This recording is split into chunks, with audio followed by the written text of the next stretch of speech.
वक्फ board कानून क्या है? आखिर क्यों इस बिल को मोदी सरकार 5 अगस्त को सदन में लाने जा रही है?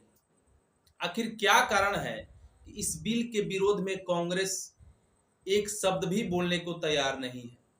आखिर क्या कारण है कि सरकार के सहयोगी या विपक्षी कोई भी घटक दल इन विषयों पर चुप्पी साधे हुए हैं? आखिर क्या कारण है कि असदुद्दीन ओवैसी इस मुद्दे पर यह वक्फ बोर्ड अधिनियम जो सदन में आने वाला है इसके विरोध में इतना शोर मचा रहे हैं? तो आज हम बात करेंगे इन्हीं सारे विषयों पर। तो मैं हूं दीपक कुमार और आप हमें फिक्सी न्यूज नेटवर्क चैनल के माध्यम से देख रहे हैं। वक्फ बोर्ड अधिनियम जिसे मोदी सरकार अपने 3.0 का जो कार्यकाल है इसमें 5 अगस्त को एक बिल लाने वाली है जिसमें वक्फ बोर्ड के जो कानून हैं कुछ ऐसे तथ्य हैं इसको संशोधन के लिए सदन में कल लाने वाली है। सबसे पहले हम जानेंगे कि आखिर क्या है और कहां से आया यह वक्फ बोर्ड, क्या होता है मतलब इसका। एक साधारण भाषा में कहें तो वक्फ बोर्ड का मतलब होता है ट्रस्टी जायदाद जो होते हैं उनको जन कल्याण के लिए उपयोग करना। यह ट्रस्ट जो है एक विशेष धर्म के लिए ही बनाए गए हैं। वक्फ बोर्ड का जायदाद उसे कहते हैं जिसे इस्लाम को मानने वाले लोगों द्वारा दान में दी जाती है। यह चल या अचल संपत्ति के रूप में हो सकती है। आखिर दान कौन कर सकता है? इस्लाम को मानने वाले कोई भी वयस्क जो अपने स्वेच्छा से अपने प्रॉपर्टी को, अपने जमीन को वक्फ बोर्ड के नाम से दान दे सकते हैं।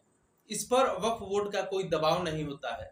वह अपने चाहे तो स्वेच्छा से दान कर सकते हैं और उसी प्रॉपर्टी या जमीन को जन कल्याण के रूप में वक्फ बोर्ड जो है उसको यूज करता है। अब हम जानेंगे कि आखिर क्या है वह कानून जिसे मोदी सरकार अपने तीसरे कार्यकाल के दौरान 5 अगस्त को सदन में बिल पेश करने वाली है। वक्फ बोर्ड अधिनियम 1954 में पारित किया गया था जिसमें बाद में 1995 में इसके साथ कुछ नए संस्करण को जोड़ करके और इसमें वक्फ बोर्ड को कुछ अधिक शक्तियां, कुछ अधिक अधिकार प्रदान किया गया।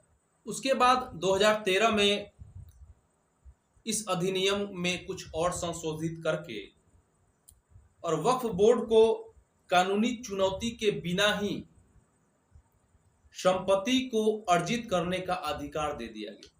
एक बात मैं आपको याद दिलाना चाहता हूं कि सन 2014 में मोदी सरकार आने से जस्ट पहले ही इसी कानून को यूज करके दिल्ली के 123 प्रमुख संपत्तियों को वक्फ बोर्ड को हस्तांतरित कर दिया गया था, जिसमें कई सारे ऐसे हिंदू परिवार का कई सारे ऐसे लोग थे जिनके संपत्ति को, जायदाद को इस बोर्ड को हस्तांतरित कर दिया गया। यह जो वक्फ बोर्ड है इस बोर्ड को मुस्लिम चैरिटी के नाम पर किसी भी संपत्तियों पर दावा करने का अधिकार भी दिया जाता है।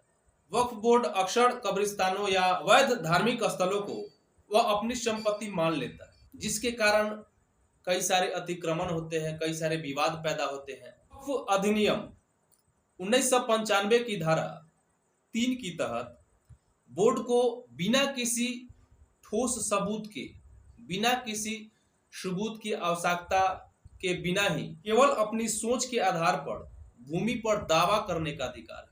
इस अधिनियम में एक और सबसे अजीब बात देखने को मिला। यदि वक्फ बोर्ड किसी संपत्ति पर दावा करता है तो उस संपत्ति के मालिक को यह अधिकार नहीं है कि वह कोर्ट जा सके, उसे जाना पड़ेगा वक्फ न्यायाधिकरण न्यायालय में। अधिनियम की धारा 85 न्यायाधिकरण के निर्णय को ही अंतिम बताती है, जिससे सर्वोच्च न्यायालय में भी जाने का अधिकार नहीं है। यह कैसा कानून है? यह कैसा अधिनियम है? यदि कोई किसी के जमीन पर अपना दावा करता है तो उसको सुप्रीम कोर्ट में भी, उसको किसी न्यायालय में जाने का अधिकार नहीं है। यह कैसा कानून है? क्या जरूरत है इसकी? अजीब बात यह है कि सुप्रीम कोर्ट भी इसे चुनौती नहीं दे सकता है। इस वक्फ बोर्ड अधिनियम की धारा 40 के तहत साक्ष्य जो होता है, सबूत जो होता है, वह पेश करने का जो बोझ होता है, जो भार होता है, वह जमीन मालिक के ऊपर डाल दिया जाता है। इससे होता क्या है कि जो संपत्ति के मालिक है उसे इस वक्फ बोर्ड के दावों को जो है चुनौती देना बहुत ही मुश्किल हो जाता है। कहीं ना कहीं वह अंततः हार जाते हैं। खास करके एक बात है कि अपने भारत में वक्फ अधिनियम अद्वितीय है, क्योंकि हिंदुओं के लिए, ईसाइयों के लिए, सिखों के लिए समान कानून की व्यवस्था नहीं है।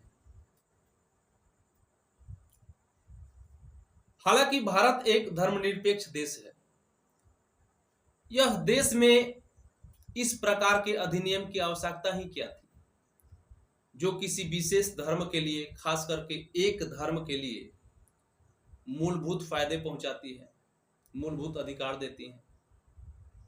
आखिर इस धर्मनिरपेक्ष देश में इसकी जरूरत क्या है? सबसे मजेदार तो बात यह है कि यह जो अभी भारत में वक्फ बोर्ड जो अधिनियम है, ऐसा कोई कानून किसी भी मुस्लिम देशों में लागू नहीं है। फिर भी भारत में क्यों? इस विषयों पर आपका क्या राय है? यह कानून रहना चाहिए या हटना चाहिए? यह सारी बातों जो है आप हमें कमेंट करके बता सकते हैं। याद रहे कि कल इस बिल को लेकर के संशोधन के लिए मोदी सरकार सदन में पेश करने वाली है। अब देखना बहुत ही दिलचस्प होगा कि क्या कांग्रेस इसका विरोध करती है या इसका सपोर्ट करती है, क्योंकि यह जो अधिनियम है यह सारे कांग्रेस का ही देन है।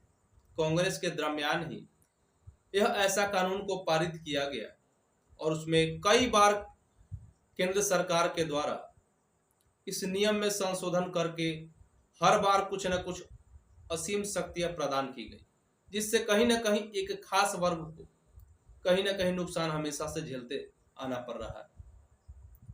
तो चलिए मिलते हैं अगले वीडियो में, तब तक के लिए जय हिंद, जय बिहार।